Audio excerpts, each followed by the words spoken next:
بسم الله الرحمن الرحیم. السلام علیکم ملګرو، څنګه یې؟ ښه ملګرو، نن خبره کوو په انټرامسکولر انجکشن. تیره پیره مو خبره کړې وه په انټراوینس کومه چې فرق کې لګي، او نن خبره کوو په انټرامسکولر یعنې په غوښه کې چې کوم انجکشن لګي هغه مونږ عموما په مټ باندې لګو، په ډلټاین مسل کې، او په ګلوټیل یعنې په بټک باندې چې کوم ته مونږ ټوټي وایو په پښتو کې، په ټوټي باندې کوم انجکشن لګو د هغې باره کې نن زه تاسو سره خبره کوم. زه به نن تاسو پوه کوم چې په کومه طریقه باندې به دا انجکشن لګي. نو لومبۍ خو د دې خبرې تاسو خیال وساتئ چې انټرامسکولر انجکشن چې کومه ده دا ډېره حساس ده. مونږ ته خو ډېره اسانه ښکاري، ډېره ایزه راته ښکاري، خو دا ډېره حساس انجکشن ده. د دې د وجې که تا غلطه ولګوله، نرو سیسټم کوم ته چې مونږ اعصابي نظام وایو، که هغه تا ټچ کړو نو هغې د وجې د انسان لاس یا خپه کار پرېښودی شي. نو زه تاسو ته اوس طریقه ښیم. ما دې ملګري ته به زه انجکشن لګوم، دته سکن الرجي ده، ډیکسامethasone انجکشن به ورته اوس زه لګوم. نو تاسو یې په طریقه باندې پوه کوم چې په کومه طریقه باندې لګي. صحیح شو ملګرو؟ نو ملګري ته زه انجکشن لګوم. اول خو دا سرنج لګوم. تاسو ته ما طریقه ښودې چې سرنج لګولو څه طریقه ده. لګوم او تاسو ته یې ښیم. صحیح ده؟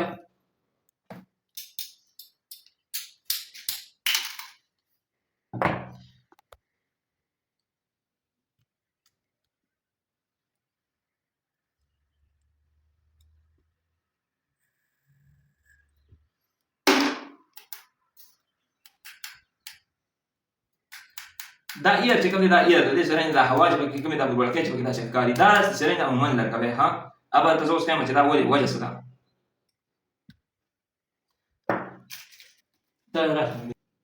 نو زه تاته اوس د ملګرو طریقه ښیم د انجکشن لګولو. لومبۍ خو به تاسو سره سپیرټ سواب باندې چې کوم سواب تاسو سپیرټ هم پرې لګولي، په هغې به تاسو دا چې کوم ځای دی یو اول به د لاس پوزیشن جوړ کړه، داسې دته ووایه دا راځي کې بند کړه، ډیلا داسې دې پوزیشن کې دته ووایه چې دا مټ دی کوم دی دا بالکل نرم کړه، او ځای به کوم ځای تعین کوئ نو د هغې تعین به په دې طریقه کوئ چې دا دوه ګوتې څه دي، دا به دې ځای کې کېدی، دلته دې ځای کې دا چې دا کوم جوړ دی، دا شولډر دی، دلته کې دا شولډر جاینټ چې کوم دی لاندې دا دوه ګوتې داسې کېده، بس دا ځای دی. یو خو دا خبره ده چې دلته کې تاسو به دا په څلور حصو داسې تقسیم کړئ، داسې په چار حصو باندې. نو چې په چار حصو تقسیم چې کوم افر اینډ اوټر دی، چې کوم بهرني او برني حصه ده، په هغې کې به تاسو انجکشن لګوئ داسې په څلور حصو کې. دلته کې به تاسو د دې ملګري دا ځای جوړېږي، دلته کې بس دا به داسې وکړئ، بس تاسو به سواب باندې داسې صفا کړئ، داسې یې ټیک شو؟ ټیک شو که نه؟ او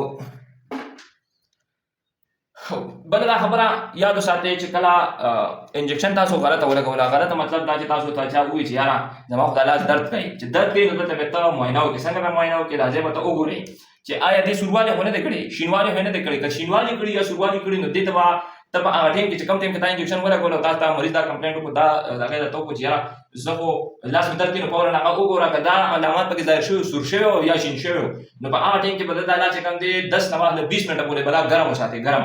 پس د هغې نه به بیا ایس پیک راواخلئ، د واورې دا ټوکړه څه ده، واورې والا، هغه په تولیه کې بنده کړئ او داسې یې پرې ونیسئ، داسې به یې نیسئ تقریبا د 20 نه والا 30 منټه پورې داسې به یې نیسئ چې اول چې کومه دا انجکشن خوره شي، بیا چې کومه غوټه جوړه ده، غوټه یا سوروالی، هغه به دغه یخو د وجې ختمېږي، چې کوم کولډنس ورکوي هغه به ختمېږي. نو زه تاسو ته ښیم. او بله د انجکشن لګولو طریقه دا ده، که هغه لاندې په ګلوټي دغه کې دی، په ټوټي کې دی، او که په لاس کې دی، دغه طریقې ده چې څلور حصو باندې به دا مسل ته تقسیمې ده چې کوم غوښه ده دا په دغه همدا طریقه لاندې ټوټي ده چې هغه به افر اینډ اوټر به ته سلیکټ کړې. نو دلته ځکه دا طریقه ده چې دلته کې دا بون دی، بون هډوکي دی، هغه دنه ټچ نشي، یا د نرو سیسټم عصبي نظام چې کوم دی هغه ټچ نشي.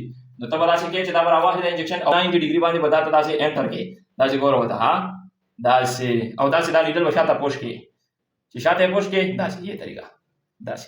صحیح شو؟ دغه طریقه ده اوس. نو دې کې زه داسې څه ګران او مشکل کار نشته. هغه ته به ووایې چې فلحال دلته مټ داسې دی ومږه، هغه ته به ووایې چې ته داسې مټ ته ومږه داسې دې طریقې سره دا ومږې داسې، بس کیسه ختمه دي، که نور څه نشته. صحیح شوه؟ نو دا به د انجکشن انټرامسکولر انجکشن لګولو طریقه. امید لرم چې پوه شوي به یې او زده کړه وکړئ، کوشش وکړئ چې څه زده کړئ. صحیح ده؟ جزاک الله خیر.